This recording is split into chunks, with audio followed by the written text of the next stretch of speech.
الرحيم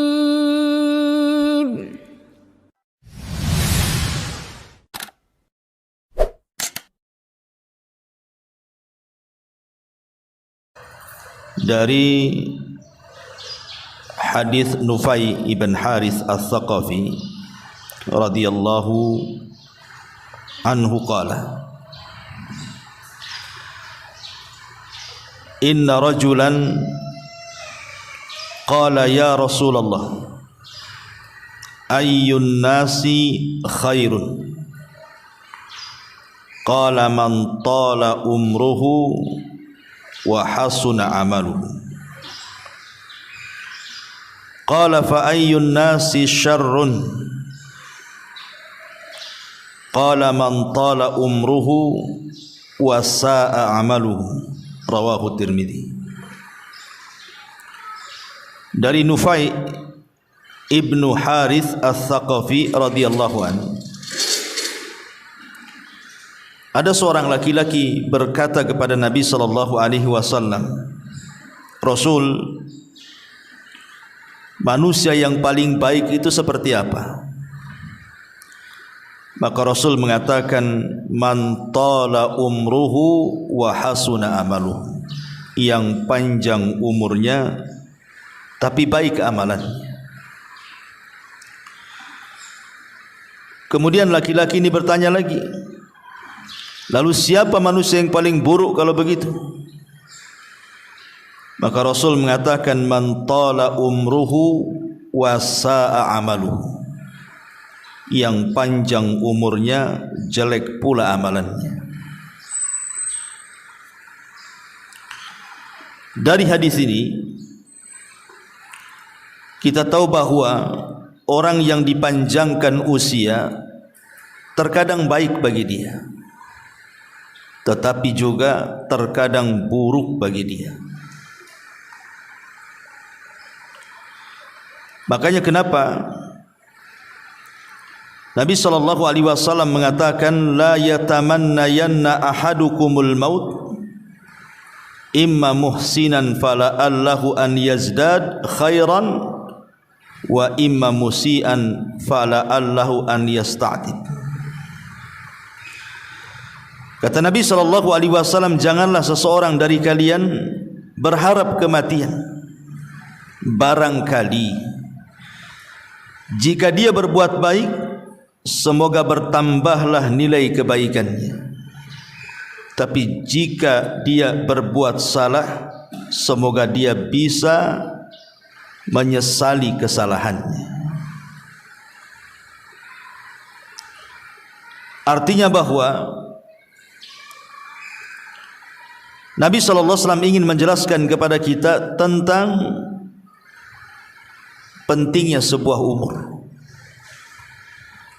Pentingnya sebuah umur, di mana hakikat umur itu adalah ketika seseorang menghabiskan usianya untuk ketaatan kepada Allah.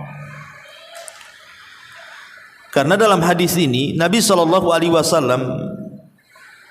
tidak pernah memuji orang yang usianya panjang, kecuali kalau baik amalannya. Makanya kenapa Nabi SAW mengatakan, man tala umruhu wa hasuna amaluhu, yang panjang umurnya tidak sampai di sini, tetapi juga baik amalannya. Karena buat apa panjang umur kalau jelek amalannya? Karena Allah Subhanahu wa taala mengingatkan dalam surah Al-Imran ayat 178, wala yahsabanna alladhina kafaru annama numli lahum khairun li anfusihim innama numli lahum liyazdadu ithman walahum adzabun muhin. Jangan kira orang-orang kufur itu, orang-orang kafir itu, kami panjangkan usia mereka, kami biarkan mereka panjang usianya, senang hidupnya, khairun li anfusihim, itu kebaikan untuk mereka. Bukan, innama numli lahum, sengaja kami biarkan mereka panjang umur itu, liyazdadu itsman, untuk nambah dosa, dan bagi mereka adab yang sangat menghinakan. Lihat bagaimana Allah Subhanahu wa taala mengingatkan, kalau panjang umur itu tidak ada manfaatnya bagi ketaatan kepada Allah, buat apa? Jangan-jangan itu istidraj saja tuh.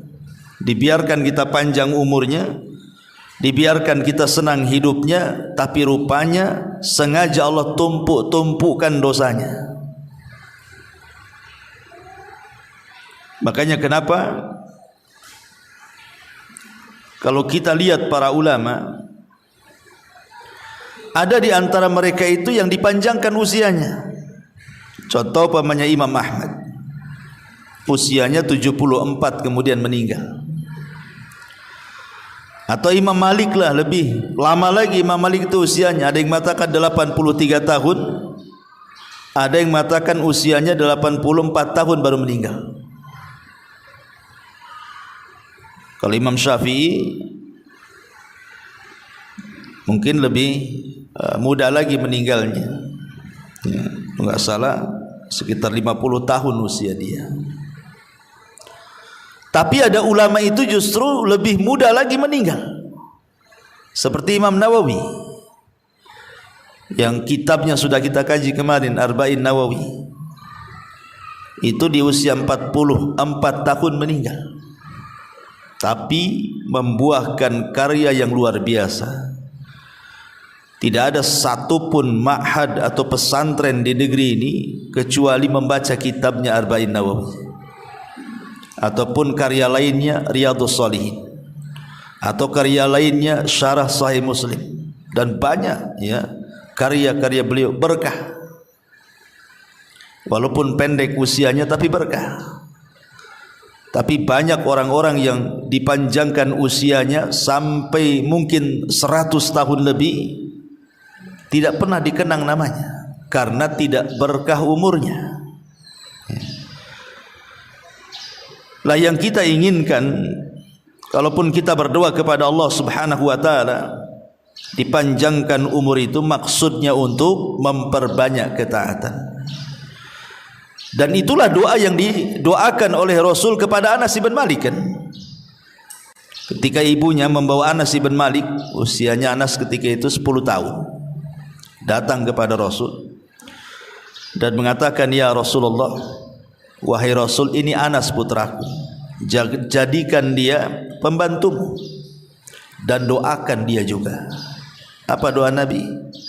Allahumma aktsir malahu wa waladahu wa barik lahu fima a'taitahu. Ya Allah, perbanyak hartanya, perbanyak anaknya, dan berkahilah apa yang akan kau berikan kepadanya. Jadi Nabi SAW tetap mendoakan Anas itu untuk diperbanyak hartanya, dipanjangkan umurnya, diperbanyak keturunannya, dan tidak lupa kata Rasul wabarik, dan berkahi juga. Karena kalau umur diberkahi itu, alhamdulillah, itulah sebaik-baik manusia.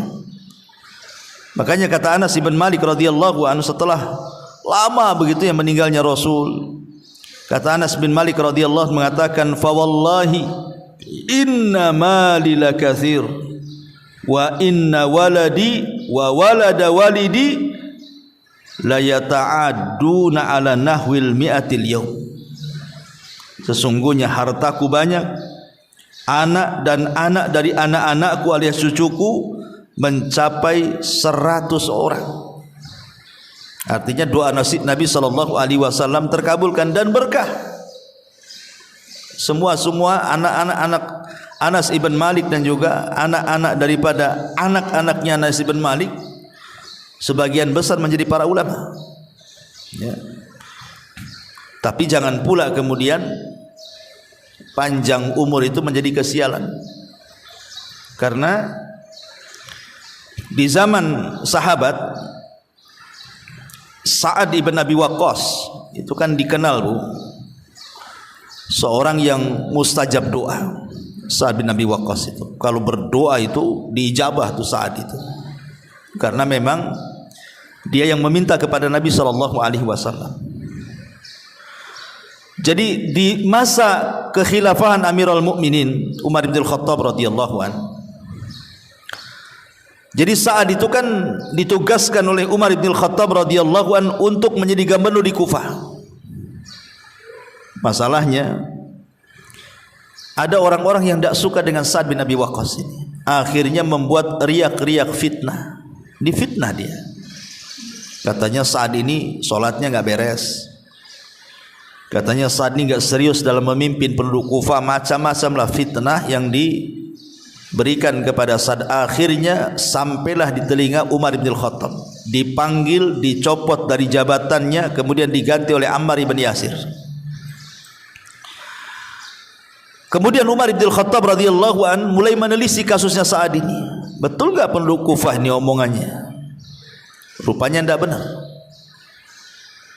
Hanya 1-2 orang saja yang tidak suka kepada Sa'ad, itulah yang menjadi provokator yang memprovokasi penduduk Kufah. Dari situ geramlah Sa'ad, kemudian berdoa. Apa kata Sa'ad? Dia mengatakan, ya Allah, Allahumma in kana abduka hadza kadhiba qama riya'an wa sum'atan fa'atil umrahu wa atil faqrahu wa arridhu bil fitani. Ya Allah, kalau memang ucapan orang itu dusta terhadap diriku, aku tidak pernah melakukan mereka ucapkan, dan dia mengucapkan seperti itu karena ria dan sum'ah saja, panjangkan umurnya dan panjangkan juga kefakirannya, kemudian berikan sebanyak-banyaknya fitnah kepada dia. Itu doanya Sa'ad bin Abi Waqqas karena merasa pihak dizalimi masalahnya kan. Akhirnya berselang waktu panjang sekali, rupanya orang yang didoakan Sa'ad itu betul-betul panjang umurnya, panjang sekali umurnya, dan dia menjadi orang yang sangat fakir. Tidak ada orang fakir di Kufah kecuali dia. Tidak punya rumah, tidak punya apa-apa, dan dia pun menjadi peminta-minta di jalan. Kemudian banyak orang mencela dia. Tentu umur yang seperti ini tidak berkah, walaupun panjang umurnya kan.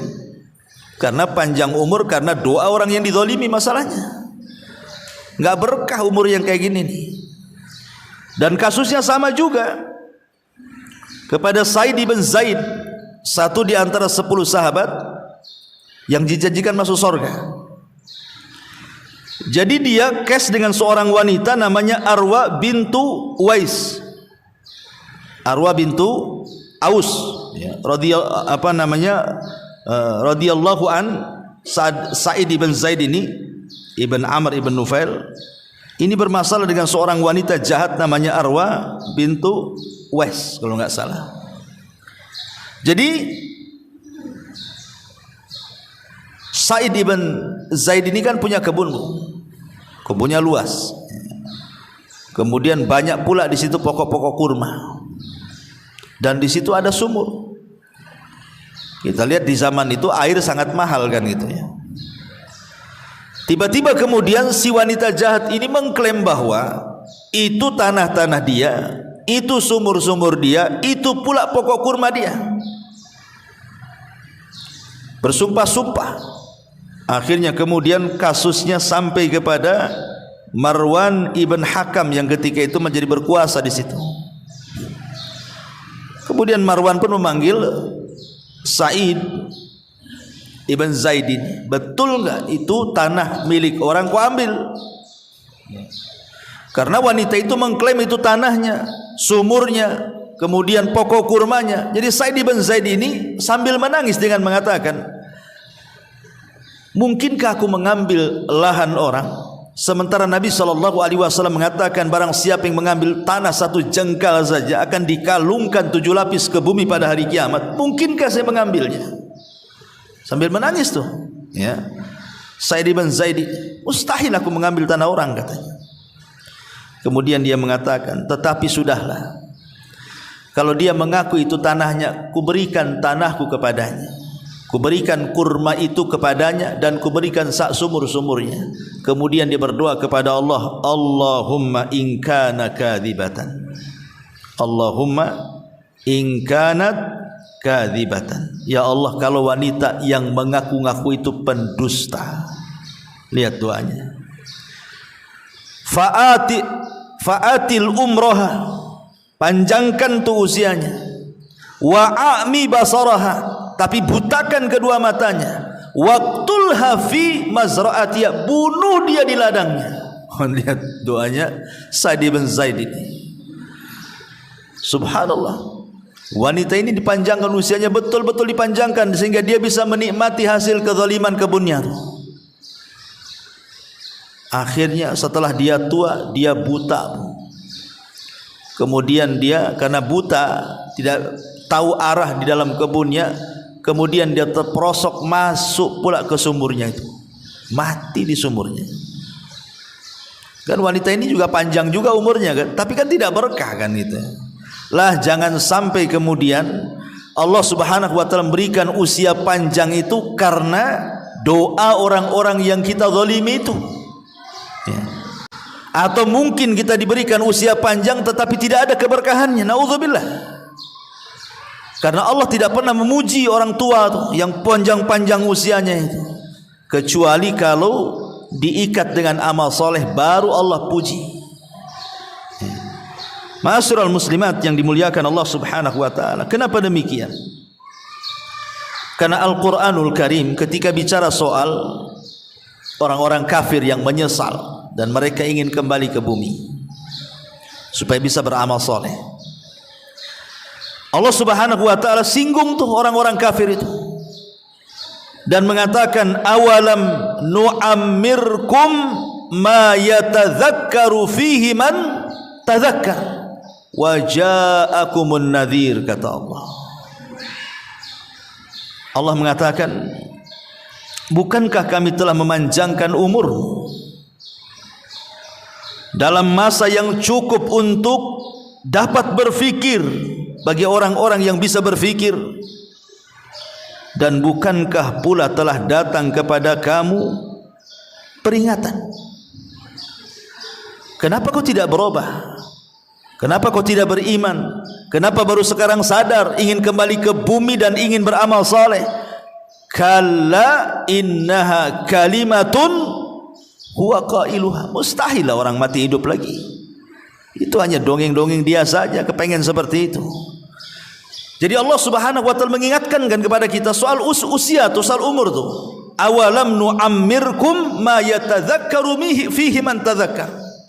Sudahkah aku berikan umur cukup-cukuplah kepada kalian itu? Mungkin di antara kita ada yang dicukupkan usianya sampai 50, 60, 70 tahun, kan dah cukup tuh. Ya. Dan peringatan pun sudah Allah Subhanahu wa taala berikan kepada kita, coba. Mulai daripada rambut putih itu kan peringatan tuh. Oh, dengan rambut uban itu tandanya kita sudah menua dan sudah mendekati ajal. Kemudian dengan banyaknya penyakit yang Allah berikan kepada kita, yang dulu ketika di masa muda jaranglah penyakit-penyakit itu muncul, sekarang muncul pula sudah tua.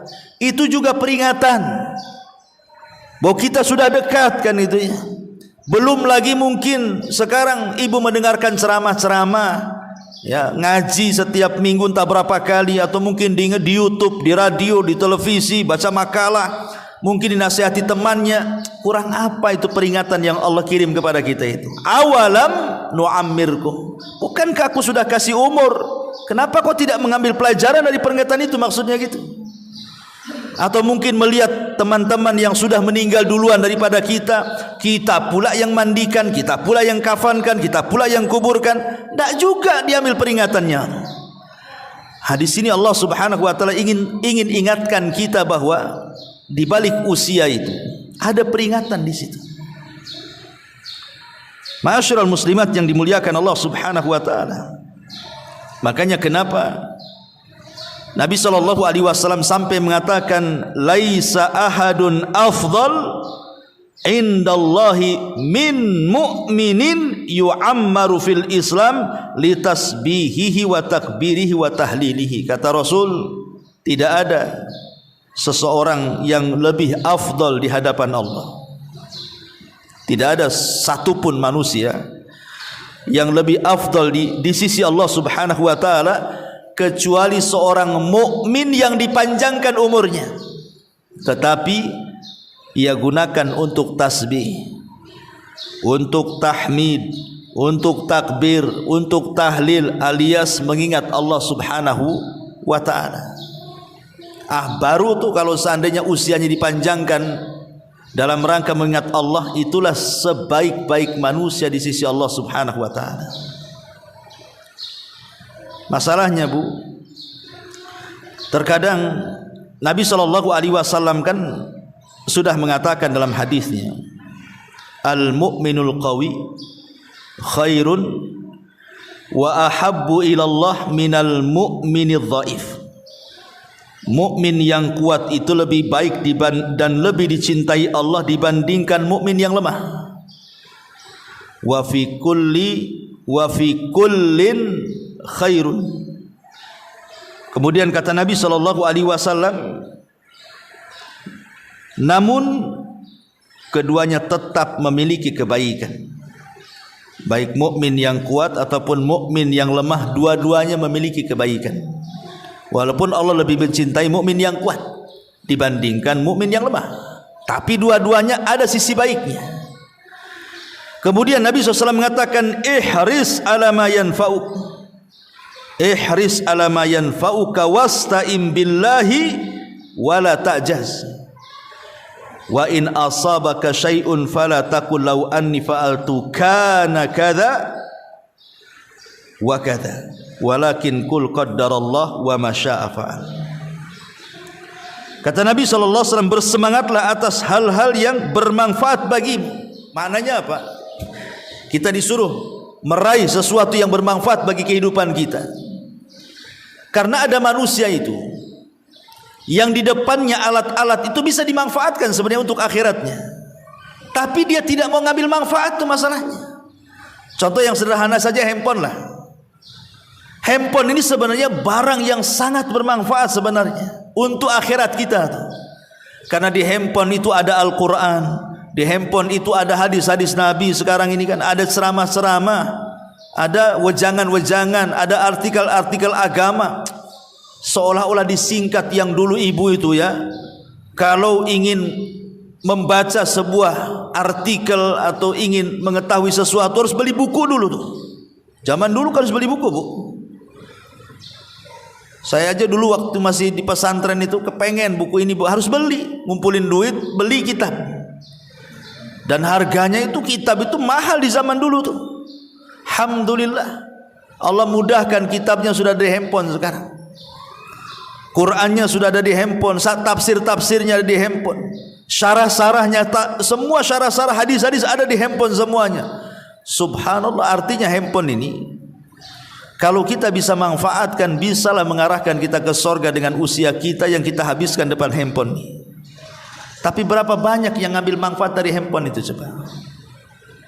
Kebanyakan orang pegang handphone itu ya untuk kakak saja itu tuh, tertawa dari pagi sampai malam kan itu. Atau mungkin hanya untuk nonton yang tidak jelas dari pagi sampai malam saja. Ingat, semua akan dipertanggungjawabkan soal usia yang lewat dari kita. Satu nafas, hentakan nafas saja akan dipertanggungjawabkan tuh. Karena itu menyangkut umur, itu menyangkut waktu masalahnya. Makanya kenapa kemudian para ulama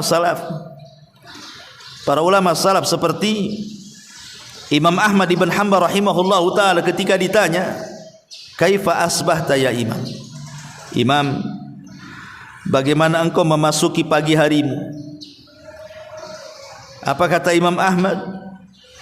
Qala, dia mengatakan, fi umrun yanqus wa dhunubun tazid, katanya. Apa kata beliau? umurku makin berkurang sementara dosaku makin bertambah. Ini yang ngomong Imam Ahmad, yang hari-hari dia habiskan waktunya untuk mencatat, membaca dan berdakwah. Tapi dia mengatakan ketika ditanya macam mana pagi hari wahai Imam, dia mengatakan setiap pagi umurku berkurang tapi amalanku tidak pernah bertambah. Persis daripada ucapan salafnya. Siapa? Abdullah ibn Mas'ud radhiyallahu anhu, yang mengatakan manadimtu ala syai'in nadami ala yaumin gharabat syamsuhu naqasa fihi umri walam yazid fihi amali. Kata Abdullah ibn Mas'ud radhiyallahu anhu, tidak ada sesuatu yang aku sesalkan dalam hidupku katanya daripada penyesalan ketika satu hari lewat bagi diriku, berkuranglah umurku tapi tidak pula bertambah pula amalanku katanya. Ini kan ulama-ulama salaf luar biasa, karena mereka ingin bahwa umur yang lewat bagi mereka itu ya bermanfaat gitu, bukan hanya lewat begitu saja dengan menghabiskan kebiasaan-kebiasaan yang tidak ada manfaatnya. Sehingga para ulama itu sampai mengkiaskan, ibu kalau dalam berniaga, namanya ibu seorang peniaga lah, tentu yang ibu harapkan apa? Modal. Seorang peniaga itu yang diharapkan adalah modal besar. Makin besar modalnya, makin besarlah keuntungannya. Itulah seorang pedagang. Lihat para pembisnis itu, sampai mereka untuk cari modal itu sampai utang-utang orang kan begitu. Karena itulah ra'sul mal, itulah pokok harta dalam dunia perniagaan, itu modalnya tuh. Besar tidaknya sebuah keuntungan ditentukan oleh modal. Makin besar modalnya, makin besar untungnya. Kalau kecil modalnya, ya kecil juga keuntungannya lah. Tidak mungkinlah ibu usaha modal 200.000 pengen untung 10 juta dari mana? Ya kalau ingin punya untung 10 juta per bulan, ya modalnya pun harus ratusan juta kan begitu. Itu logika tuh. Lah ulama mengatakan kalau modal uang itu istilahnya ra'sul mal fit tijarah, itu pokok harta dalam perniagaan, maka waktu itu adalah modal dari usia yang berjalan pada diri kita. Jadi waktu itu modal kita. Jadi kalau kita ingin untung di akhirat, mendapatkan surga Allah Subhanahu wa taala, perbesar modalnya. Artinya apa? Gunakan waktu dalam usia kita ini sebaik mungkin gitu loh. Makin banyak kita gunakan waktu ini untuk beribadah kepada Allah Azza wa Jal, berarti makin besar keuntungan kita di akhirat tuh. Tapi makin sedikit waktu yang kita gunakan untuk beribadah, ya jangan harap ingin mendapatkan keuntungan besar di akhirat. Makanya ada istilah ad-dunya mazra'atu lil akhirah. Dunia ini tempat bercocok tanam untuk dituai hasilnya di akhirat, kata ulama. Ya. Ma'asyiral muslimat yang dimuliakan Allah Subhanahu wa taala. Maka kalau kita sudah tahu betapa pentingnya umur itu, maka orang yang cerdas, kata Rasul, al-kayyisu man dana nafsah wa amila lima ba'dal maut. Orang yang cerdas itu orang yang introspeksinya terus, ya, setiap hari. Kalau bisa hari ini lebih baik daripada hari kemarin, besok harus lebih baik daripada hari ini, lusa lebih baik daripada besok, dan begitu seterusnya. Persis seperti perkataan Imam Ghazali, man kana yaumuhu khairan min amsihi, barang siapa yang hari ini lebih baik dibandingkan kemarin, fahuwa rabih, maka dia beruntung. Wa man kana yaumuhu, kata Imam Ghazali, mithla amsihi fahuwa khasir. Siapa yang hari ini sama aja dengan hari kemarin pun gak ada bedanya, maka rugilah dia. Wa man kana yaumuhu syarran min amsihi fahuwa halik. Tapi kalau hari ini lebih buruk dari hari kemarin, binasalah dia. Itulah orang cerdas, orang yang introspeksi itu. Bagaimana hari ini harus lebih baik daripada hari kemarin.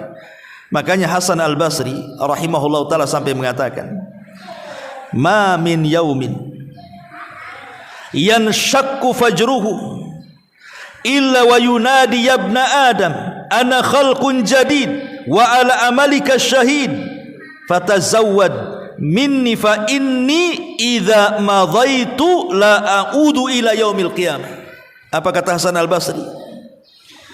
Tidak ada satu hari yang fajar terbit pada hari itu kecuali dia akan berseru, wahai anak Adam. Siapa yang berseru? Maksudnya pagi-pagi itu, si pagi itu akan berseru, wahai anak Adam, sesungguhnya aku adalah makhluk baru terbit. Ya. Aku akan menjadi saksi terhadap amalan-amalanmu hari ini. Maka berbekalah dariku, karena sesungguhnya apabila aku telah berlalu, aku tidak akan pernah kembali sampai kiamat. Seolah-olah Hasan Al-Basri ingin mengatakan, kalau seandainya matahari terbit di pagi hari itu bisa bicara gitu maksudnya, maka matahari itu akan ngomong sama kita seperti itu dan mengatakan, saya ini makhluk yang baru terbit hari ini. Sesungguhnya aku akan jadi saksi untuk amalan-amalan kalian di hari ini. Maka berbekalah dariku, karena kalau aku berlalu tidak akan pernah kembali sampai hari kiamat. Makanya ada istilah kemarin sesuatu yang mustahil untuk diulang, besok sesuatu yang mustahil untuk kita dapat karena belum terjadi. Yang memungkinkan hari ini yang berjalan, yang mungkin kita bisa manfaatkan. Itulah salah satu perkataan Hasan Al-Basri rahimahullahu ta'ala. Ma'asyiral muslimat yang dimuliakan Allah subhanahu wa ta'ala, manusia itu pasti akan dapat ujian.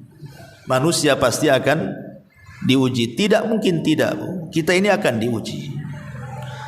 Entah diuji dengan kesehatan sehingga kita lama terbaring sakit, entah diuji dengan ekonomi sehingga kita stres setiap hari mikir cari duit, entah diuji dari pasangan lah gitu. Ibu asik mikir suaminya saja pengen bayi, sibuk diuji dengan anak-anaknya, rutinitasnya sibuk dengan anak-anaknya saja. Pertanyaannya, apakah sepanjang waktu, Bu, ibu harus disibukkan dengan perkara-perkara seperti itu sampai tua gitu, kemudian mati? Lalu apa hasilnya? Memang manusia akan diuji gitu maksudnya ya, tapi bukan berarti kemudian ujian itu menyibukkan kita terus menghadapi sampai waktu berjalan lalu, akhirnya kemudian mati hanya memikirkan apa yang Allah ujikan kepada kita. Kalau bisa ya gitu ya, kalau bisa ya, ujian memang ujian. Adalah hari-hari mungkin yang buat kita stres, buat kita bingung kan, tetapi bukan berarti kita tidak bisa beribadah kepada Allah. Sakit-sakit iya sakit, tapi kalau bisa lisan tetap berzikir. Boleh jadi mungkin ibu stres kadang-kadang dengan suami, dengan anak-anak, tetapi luangkan waktu juga untuk beribadah kepada Allah Azza wa Jalla. Sebab disitulah kadang-kadang manusia diuji tuh. Kalau sudah sakit udah lupa ibadah kan begitu. Kalau sudah miskin gitu ya, sudah susah cari uang, jangankan cerita hadir di majelis taklim, ke masjid sholat pun tidak. Nah, ini kan masalah ya. Atau diuji dengan kekayaan, makin lupa diri pula dia. Nah, jangan sampai kemudian waktu berlalu akhirnya tidak ada pula lah yang bisa kita manfaatkan dalam hidup kita dengan ibadah dan memperbanyak pahala di hadapan Allah karena sibuk tadi menghadapi ujian tadi. Karena begini ya, ada sebuah syair yang mengatakan, tazawwad minat taqwa fa innaka la tadri idza janna al-lailu hal ta'ishu ilal fajri wa kam min sahihin mata min ghairi illatin wa kam min alilin ashahinan minad dahri fa kam min fatan amsa wa asbaha dhahikan wa qad nusijat akfanuha wa huwa la yadri wa kam min sigharin yurtaja tula umrihi wa qad udkhilat ajsamuhum zulmatal qabri. Seorang penyair mengatakan, ada mengatakan di perkataan Imam Syafi'i rahimahullahu taala, berbekalah ketakwaan karena sesungguhnya engkau tidak tahu jika malam telah tiba apakah engkau masih bisa hidup hingga di pagi hari. Kita tidak tahu kalau sudah tidur, Bu, apa ibu bisa bangun lagi? Tidak ada yang tahu ya. Betapa banyak orang-orang yang sehat kemudian meninggal tanpa didahului sakit. Dan betapa banyak orang-orang sakit yang masih bisa hidup beberapa tahun lamanya. Berapa banyak pemuda yang tertawa di pagi hari dan petang harinya, padahal kain kafan mereka sedang ditenun dalam keadaan mereka tidak sadar. Berapa banyak anak-anak yang diharapkan panjang umurnya, padahal tubuh mereka telah dimasukkan ke dalam gelap gulitannya kuburan. Dari sini kita tahu bahwa, karena kan kita tidak tahu nih kematian di kapan, dan usia ini terus berjalan kan gitu ya. Maka orang yang cerdas itu kan harus mempersiapkan bekal sebelum kematian. Man dana nafsa wa amila lima ba'dal maut, kan itu. Makanya kenapa kemudian Nabi SAW ingin katakan sebaik-baik manusia man tala umruhu wa hasuna amaluhu. Orang yang panjang umurnya tetapi baik pula lah dia amalannya. Ma'asyiral muslimat yang dimuliakan Allah Subhanahu wa taala. Di dalam sebuah hadis atau di dalam Al-Qur'anul Karim, Allah juga mengingatkan dalam surah Al-Munafikun ayat 9. Ya ayyuhalladzina amanu la tulhikum amwalukum wala auladukum an dzikrillahi wa man yaf'al dzalika faulaika humul khasirun.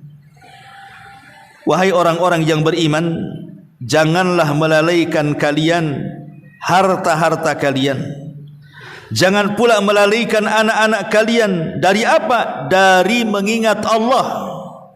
Karena barang siapa yang kemudian melakukan itu, maka termasuk orang-orang yang rugi. Di sini Allah ingatkan lagi soal umur. Jangan umur kita ini disibukkan dengan harta, lupa akhirat gitu ya. Disibukkan dengan anak-anak, lupa akhirat. Karena kalau itu yang kita mau, kita habiskan umur kita hanya untuk cari duit saja, cari harta saja, dan sibuk hanya mikir anak jadi apa gitu ya, rugi dia ya. Makanya kenapa para ulama kalau bisa sibukkan kehidupan kita ini dengan 4 perkara. 1, perbanyak zikir kepada Allah Azza wa Jalla. Kemudian yang kedua, carilah amalan-amalan yang amalan itu bisa mengalir setelah kematian kita. Sebagaimana Nabi SAW mengatakan umpamanya, sab'un yajri lil abdi ajruhunna.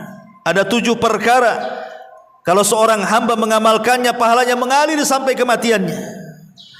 Kemudian Nabi SAW mengatakan, di antara 7 perkara itu ilmu yang diajarkan.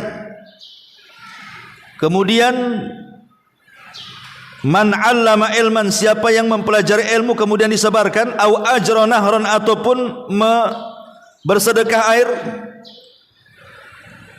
au hafara bi'ran, ataupun menggali sumur, au gharasa nakhlan, atau menanam pohon pokok kurma dan kemudian setelah berbuah disedekahkan, au bana masjidan, ataupun membangun masjid, au warrasa mushafan, ataupun membeli mushaf dan diwakafkan, au taraka, ataupun di sini au taraka waladan yastaghfiru lahu ba'da mautihi, ataupun meninggalkan anak yang kelak akan memintakan ampun untuk orang tua setelah kematiannya. Jadi orang yang cerdas itu supaya umurnya tidak sia-sia, maka carilah amalan-amalan itu yang sangat manfaat untuk kehidupan kita setelah kematian. Ya, semua amal itu bermanfaat, tapi seorang muslim kan harus memilah-milih gitu ya, supaya amalannya itu langgeng sampai kematian dia, sehingga pahalanya terus mengalir menjadi amal jariyah ya. Ma'asyiral muslimat yang dimuliakan Allah Subhanahu wa taala ya. Ini yang kedua. Yang ketiga, mudawamatu ala al-amali saleh, senantiasa istiqomah untuk beramal saleh. Istiqomah beramal saleh itu artinya tidak apa-apa bu, amalan itu sedikit, tapi yang penting terus-terusan. Karena Allah itu tidak akan bosan dengan amalan kita, kita yang akan bosan untuk beramal. Kalau kita kemudian memborong semua amalan kita, itu tidak akan langgeng itu ibadah kita itu, karena lama-lama bosan. Makanya sedikit-sedikit tetapi tidak membosankan, yang penting terus-terusan, itu jauh lebih baik. Kata Rasul, khairul a'mal adwamuha wa in qalla. Sebaik-baik amal itu sedikit tapi terus-terusan. Ya. Sedekah, ya mungkin sedekah tak banyak ya, 100, 200 ribu, banyak loh Ustaz itu ya, 10, 20 ribu, oh masih banyak, ya udahlah 1000, 2000 lah kan gitu. Yang penting kan terus-terusan tuh ya, tidak terputus sedekahnya. Karena ini yang diinginkan itu adalah fa amma man a'ta wattaqa wa saddaqa bil husna fasanu yassiruhu lil yusra. Yang kita inginkan itu fasanu yassiruhu lil yusra. Sudah mudah jalannya, Allah mudahkan. Ya. Sudah mudah kita sedekah dengan walaupun tak banyak kan terus-terusan tuh. Makin Allah mudahkan lagi sehingga nanti ditutup kematiannya dengan itu. Awalnya apa? Membiasakan ibadah. Makanya kalau banyak-banyak ibadah nanti bosan. Kalau sudah bosan malas, kalau sudah malas ditinggalkan pula ibadah itu. Tapi kalau sedikit-sedikit ibadahnya itu, dia minimalnya tidak akan bosan dan terus-terusan. Boleh jadi Allah tutup usianya dengan itu. Itulah makna fasanu yassiruhu lil yusra itu artinya. Ya. Atau yang keempat, al-bathu anit ta'ati wal musara'ati bil khairat. Berlomba-lomba dalam kebaikan. Kata Nabi SAW, siapa yang mengunjungi orang sakit hari ini? Kata Abu Bakar, saya. Kata Nabi SAW, siapa yang puasa hari ini? Kata Abu Bakar, saya. Kemudian Rasul mengatakan, siapa yang mengikuti orang ke jenazah ke kuburan? Kata Abu Bakar, saya. Kemudian kata Nabi SAW, siapa yang berpuasa, kemudian memberi makan, kemudian tadi orang sakit, jenazah. Kemudian Abu Bakar mengatakan, semua saya tuh.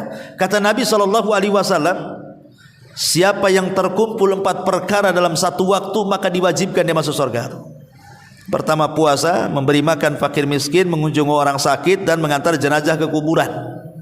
Itu yang dilakukan Abu Bakar Siddiq radhiyallahu anhu. Itu yang disebut dengan fastabiqul khairat, nanti berlomba-lomba dalam kebaikan. Ma'asyiral muslimat yang dimuliakan Allah Azza wa Jalla, ini diantara